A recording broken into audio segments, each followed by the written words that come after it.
কাশ্মীরের পেহেলগ্রামে হামলার পর দেশ বিদেশে বিভিন্ন জায়গায় ভারতের প্রতিরক্ষা ব্যবস্থা নিয়ে সমালোচনা শুরু হয়। কঠোরভাবে ভারতের অভ্যন্তর থেকে শুরু করে বিশ্বজুড়ে চাপের মুখে কিছুটা ভুল করেই যেন গভীর রাতে পাকিস্তানে হামলা করে বসে ভারত।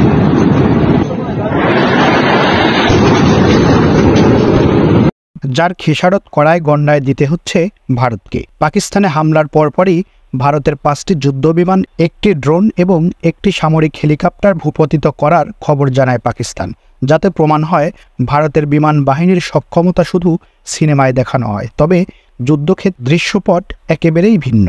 শুধু বিমান ভূপতিত করেই ক্ষান্ত হয়নি পাকিস্তান, রীতিমতো মন্ত্রিসভায় বৈঠক ডেকে অনুমোদন দিয়ে যুদ্ধে নামিয়ে দিয়েছে পাকিস্তানি সেনাবাহিনীকে। আর তাতেই পিলে চমকে গেছে নরেন্দ্র মোদীর। এরই মধ্যে ভারতীয় বিভিন্ন সীমান্ত থেকে খবর এসেছে শুরু হয়ে গেছে পাকিস্তানের প্রতিশোধমূলক হামলা। লেজ গুটিয়ে পালাতে বাধ্য হচ্ছে ভারতীয় সেনাবাহিনী। সামরিক বিশ্লেষকদের মতে ভারতে পারমাণবিক হামলার শঙ্কা দেখা দিয়েছে বেশ জোরালোভাবে।